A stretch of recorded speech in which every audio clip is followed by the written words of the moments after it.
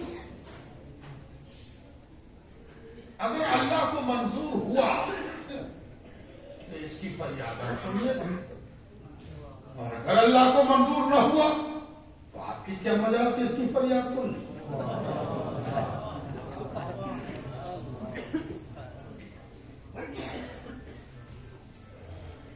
کیا بیلنس درست کرتے ہیں صوفیہ ہے نا. اس سلطنت کے خمار نے تجھ کو ڈس بیلنس کر دیا ہے, دیکھ ہم کیسے بیلنس کرتے ہیں.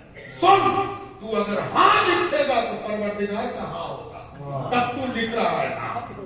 اور اگر تو نے نہ لکھا تو کبھی مت سوچنا کہ ہم نے نہ کیا, اور جب وہاں سے نہ ہو گیا تو صرف کاغذ بانٹنے والا ہے. ہوش میں رکھ, ہوش کا ناخن رکھ. کبھی یہ نہ سمجھنا کہ میں نے ہاں کہا اور میں نے نہ کہا. ارے ہاں نہ تو وہاں سے ہوتا, تو منشی ہے, منشی بحال ہوا ہے, جو لکھوایا جائے گا سو لکھے گا. منشی ہونے کا خیال کر اور اپنی حکومت بچا. کہا پہلی شرط 1 ہفتے میں درخواست پر آرڈر. جو 1 ہفتے کا خیال رکھے گا وہ درخواست میں کی گئی درخواست کو کیسے بھول جائے؟ وہ اپنے آپ کو یہ جو شرط ہے، اس شرط پر اگر آپ ایک نظر ڈالیں گے تو آپ کو محسوس ہوگا کہ یہ صوفیاء کرام عوام سے کس قدر قریب ہیں، بندگان خدا سے کس قدر قریب ہیں. اور یاد رکھیے سلطنت ڈس بیلنس تبھی ہوتی ہے جب وہ عوام سے دور ہو جائے. عوام سے جیسے ہی کٹے گی وہ ڈس بیلنس ہو ہی جائے. ڈس بیلنس ہو کے رہنا. اگر ڈس بیلنس نہ ہو تو اس کے مطلب یہ ہے کہ بہت گمبھیر قسم کا ڈس بیلنس ہے. ٹھیک سے پتہ نہیں چل رہا، پتہ چل جائے بہت جلدی چل جائے، بہت قریب چل جائے گا کہ عوام سے دوری آپ کو کیا کراتی ہے. اس لیے اس بات پر توجہ ہونی چاہیے کہ کہیں ہم اپنا سنتولن تو نہیں کھو رہے ہیں. اور تینوں شرطوں پر آپ کی نظر ہے. رامپور ہے، اس لیے میں زیادہ اس حوالے میں نہیں جاتا، لیکن آپ کو یہ پتا چل رہا کہ حضرت جن کے پاس ہم لیٹے ہوئے، جہاں پر حضرت لیٹے ہوئے وہاں ہم بیٹھے ہوئے، حضرت قطب ہے وہاں کے. اب قطب کی ایک پہچان یہ ہے کہ وہ جس علاقے کا قطب ہوتا ہے اس علاقے کے آخری آدمی پر بھی اس کی نظر ہوتی ہے. آخری آدمی پر بھی اس کی نظر ہوتی ہے. یہ جو پہلی شرط ہے یہ بتا رہی ہے کہ حضرت کو پہلی سب کے لوگوں کی فکر نہیں ہے، آخری سب اور آخری سب والوں کی جس کو فکر ہو جائے وہ تو وہ اپنے علاقے کا صاحب خدمت ہے. اس وہی وہ مخدوم ہے اپنے علاقے کا، اسی کو مخدوم کہتے ہیں. تو آج جس مخدوم کے عرس میں ہم اور آپ شریک ہو رہے ہیں، مشترکہ عرس جس میں کئی بزرگوں کا عرس شامل کر دیا گیا، یہ بھی ایک بڑی بات ہے کہ کئی بزرگوں کا عرس ملا کے شامل کر دیا جائے. تو صوفیانہ اعتقاد ہمیں بتاتا ہے کہ جب ایک عرس بابرکت ہے تو کئی عرس کی برکتوں کا کیا حال ہے. اگر عرس برکتوں کے نزول کا سبب ہے تو جس میں کئی بزرگ آپس میں مل جائیں تو اس کی برکتوں کا عالم کیا ہو.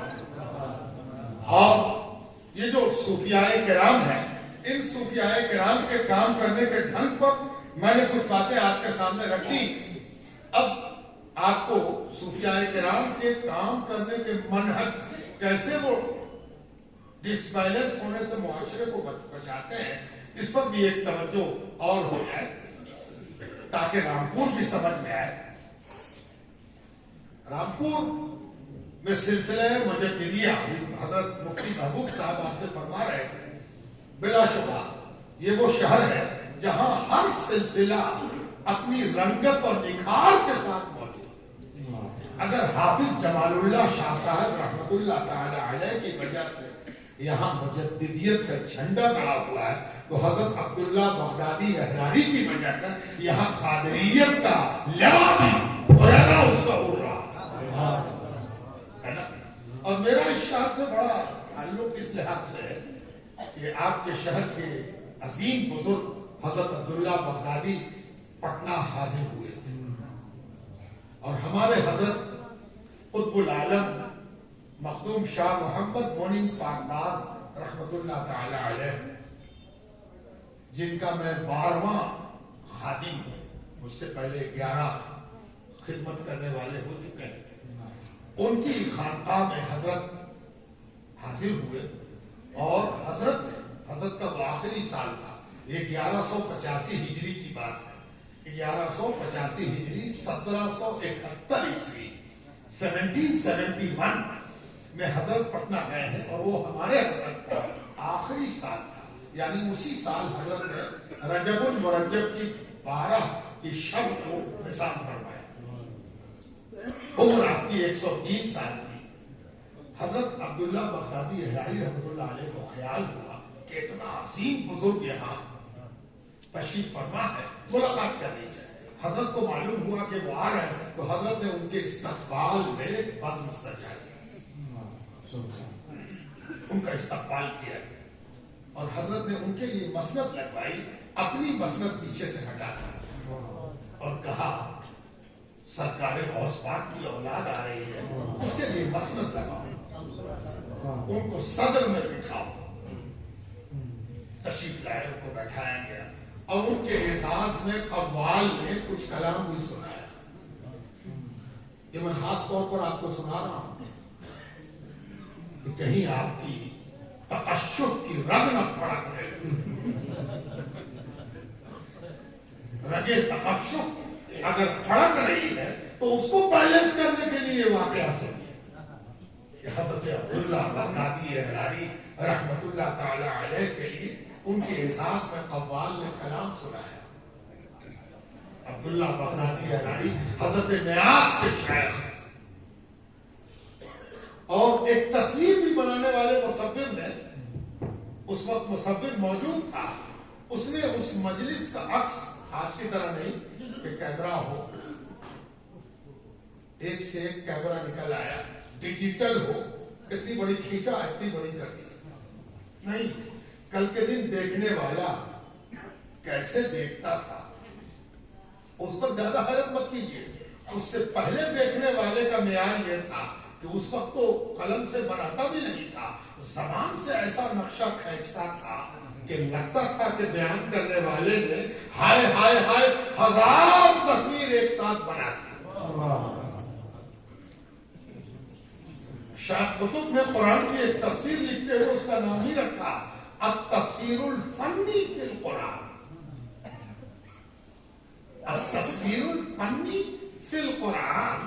اس میں انہوں نے یہ ثابت کیا ہے کہ پروردگار نے اس دنیا میں اپنا کلام نازل فرمایا تو اس کی ایک خوبی یہ رکھی ہے کہ جس چیز کا نقشہ پروردگار لفظوں میں کھینچتا ہے اس خوبصورتی سے کھینچتا ہے کہ اچھا قاری اور اچھا سمجھدار اگر قاعدے سے پڑھے تو اسے لگے گا کہ جنت سامنے ہے، قیامت سامنے ہے، دوزخ سامنے ہے، حشر و نشر سامنے ہے۔ تو تصویر بنانے والے نے جو تصویر بنائی وہ دیکھنے کے لائق ہے۔ حضرت عبداللہ بغدادی احراری مسند پر جلوہ فرما ہے۔ مخدوم منیب پاکباز 103 سال کی عمر میں کیسے لگ رہے ہیں، کیا شکل ہے، ایک عارف باللہ کی، ایک پناہ باللہ کی، دیکھنے کے لائق ہے۔ اور اس کے بعد حضرت کا خادم عبداللہ بغدادی احراری کا خادم پیچھے کھڑا ہوا ہے، اور حضرت کے خلفاء مخدوم منیب پاکباز کے اجل خلفاء کیسے بیٹھے ہوئے ہیں اور کس ادب کے ساتھ سب کی نشست ہے، وہ دیکھنے کے لائق ہے۔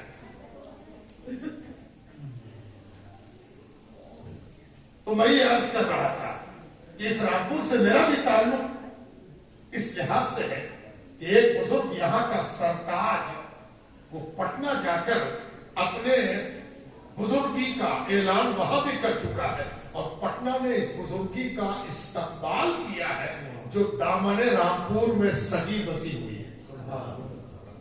اس لیے پٹنہ سے اس کا بڑا گہرا تعلق ہے اور رشتہ ہے۔ یہ جو صوفیاء کرام ہیں ان کے کام کرنے کا منہج جب آپ دیکھیں گے تو آپ کو محسوس ہوگا کہ سب سے زیادہ جو چیز یہ سکھاتے ہیں ان میں ایک چیز یہ ہے کہ اختلاف کا منہج کیا ہو، منہج اختلاف کیا ہو۔ اور یہ جاننے سے پہلے میں نے تلاوت کی قرآن کی ایک مشہور ترین محتم بشان آئے وَمَا أَرْسَلْنَاكَ إِلَّا رَحْمَةً لِلْعَالَمِينَ، ہم نے آپ کو سوائے رحمت کے اور کیا بنایا ہے؟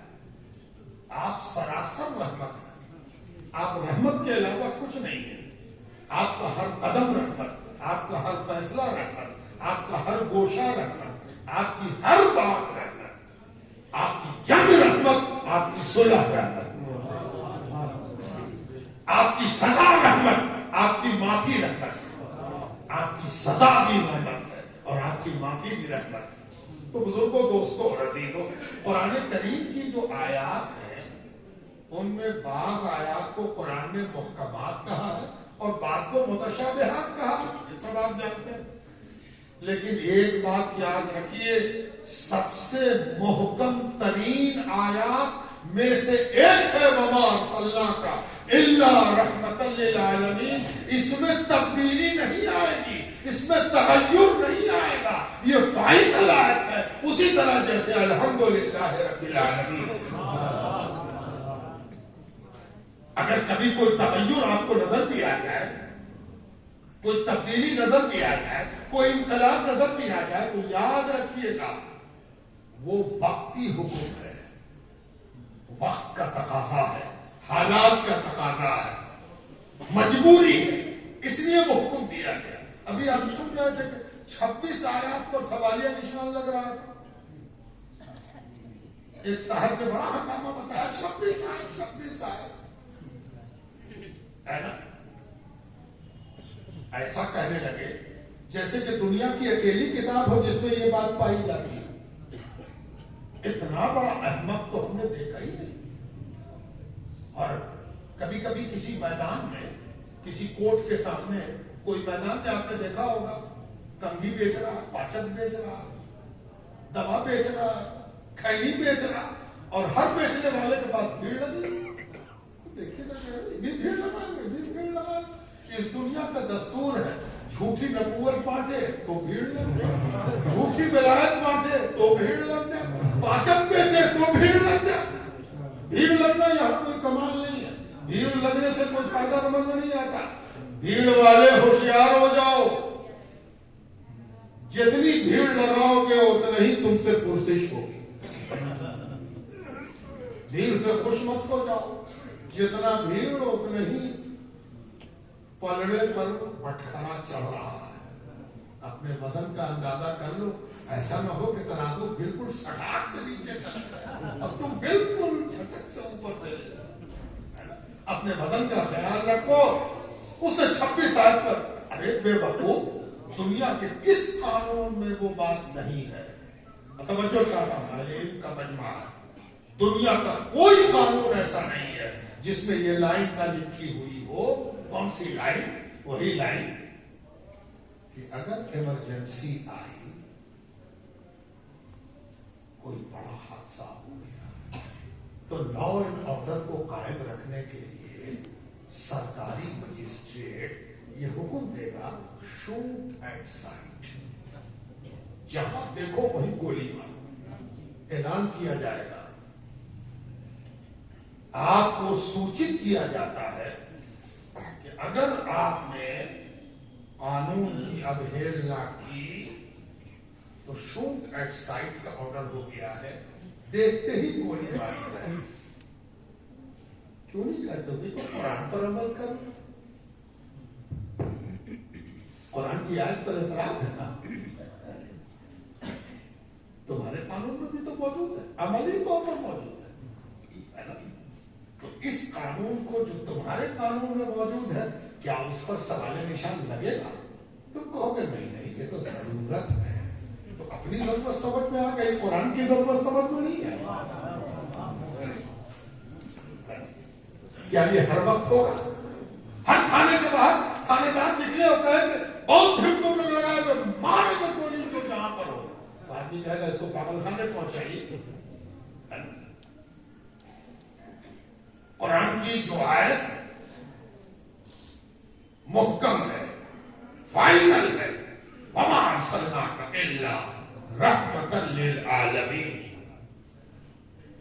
ایسا قانون رسول نے دیا ہے اللہ سے لے کر، تب وہ رحمت ہے، اگر نہ دیتا تو رحمت نہ ہوتا، اس لیے کہ قانون ضروری ہے ایمرجنسی کے مطابق، جیسے تمہارے یہاں بھی ضروری ہے۔ وَمَا أَرْسَلْنَاكَ إِلَّا رَحْمَةً لِلْعَالَمِينَ۔ اب سرائے جلدی سے ایک رشتہ سن لی، شجرہ، شجرہ، صوفیہ نے شجرہ سمجھا دیا، ورنہ شجرہ بھی سمجھ میں نہیں آیا۔ ارے اسی شجرے نے یہ سمجھایا کہ یہ جو حدیث آئی ہے کہ میری امت کا اختلاف رحمت ہے، اس کا شجرہ وما ارسلناک الا رحمت للعالمین سے ملتا ہے۔ اگر یہ نبی کی امت ہے تو یہ اختلاف بھی کرے گی تو رحمت والے نبی کی امت ہے، رحمت ہی ہوگا۔ اب تم کو یہ فیصلہ کرنا ہے کہ تم اختلاف کو رحمت بنائے ہوئے ہو یا زحمت۔ اختلاف رحمت ہے یا زحمت ہے، تم کیسے اس کو دیکھ رہے ہو؟ آپ سے پوچھا گیا تو پھر آپ کا فتوے کے بارے میں کیا خیال ہے؟ آپ فتوے کے بارے میں کیا کہتے ہیں؟ فتوا صحیح ہے کہ غلط؟ فتوا صحیح ہے یا غلط؟ ہم نے کہا قرآن میں وہ والی آئے فاقتلوا صحیح ہے یا غلط؟ کہا نہیں بالکل صحیح ہے، ایمان ہے۔ کہا اسی قرآن نے تو سکھا دیا کہ کسی چیز کو غلط کہنے کی ضرورت نہیں ہے، صرف اس کا اپروپریٹ استعمال کہاں ہونا چاہیے یہ سمجھنے کی ضرورت ہے۔ کون کہہ رہا ہے کہ غلط ہے؟ کون کہہ رہا ہے کہ غلط ہے؟ بے بنیاد ہے، فضول ہے، کون کہہ رہا ہے؟ لیکن تم یہ بھول گئے ہو کہ کسی چیز کا استعمال کہاں ہوگا، کتنا ہوگا، کس قدر ہوگا، کب تک ہوگا، یہ بھول گئے تم۔ اصل مسئلہ یہ جب بھی کوئی بڑا آدمی، جب بھی کوئی متبادر عالم کوئی فیصلہ لیتا ہے تو اس فیصلے کو غلط کر دینا علماء کی نشانی نہیں ہے۔ اور یہ بھی یاد رکھنا چاہیے کہ علماء رامپور کا یہ مطمح نظر ہے کہ جب دو لوگ آپس میں اختلاف کا شکار ہوتے ہیں تو کسی ایک پر تشدد کی پگڑی نہیں باندھی جا سکتی، ادھر بھی تشدد ادھر بھی تشدد۔ اگر انہوں نے کہا کہ یہ قابل گرفت ہے تو آپ نے کیوں نہیں ہٹا دیا؟ اگر یہ گرفت کہنے والے تشدد کر رہے ہیں تو آپ نہ ہٹانے والے بھی تشدد کر رہے ہیں۔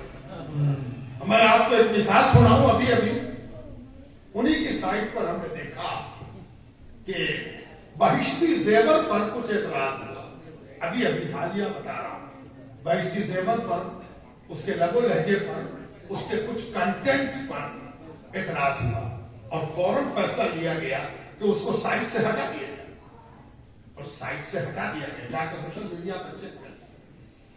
میں نے کہا سرکاری ڈنڈے سے تو عقل آئی، مفتی کے فتوے سے بھی آ گیا، جھنجھٹ ہی ختم ہو گیا، سارا جھنجھٹ ختم تھا کہ بھائی بس اتنا ہے، ایسے اعتراض ہے، میرے بارے میں کون ہٹا دے؟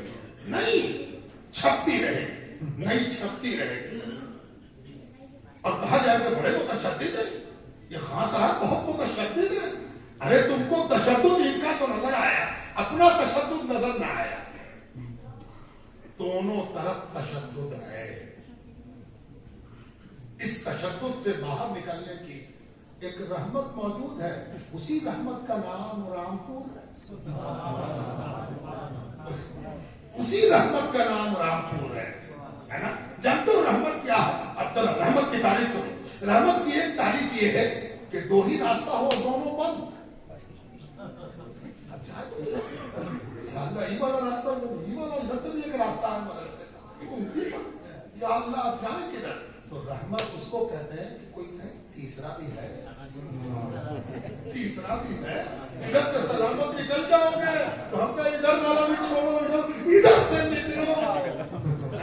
ہم نے کسی راستے کو غلط نہیں کہا، ہم نے کسی راستے پر یہ نہیں انگلی اٹھائی کہ یہ غلط راستہ ہے، یہ غلط راستہ۔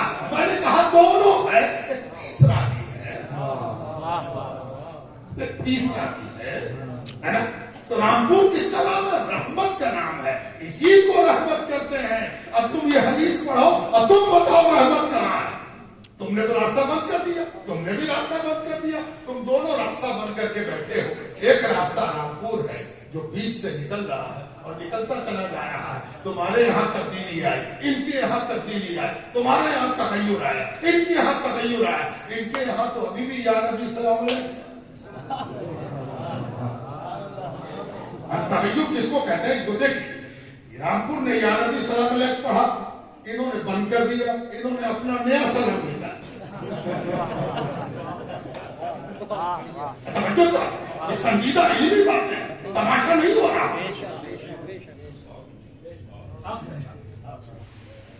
رامپور نے کہا کہ نہیں، ہم تو وہیں پر ہیں جہاں مولانا عبدالعلی استاذ گرامی تھے، کہ وہ بھی یہی پڑھتے تھے یا نبی سلام علیہ، اور ہم بھی وہی پڑھتے ہیں، کوئی اختلاف۔ ارے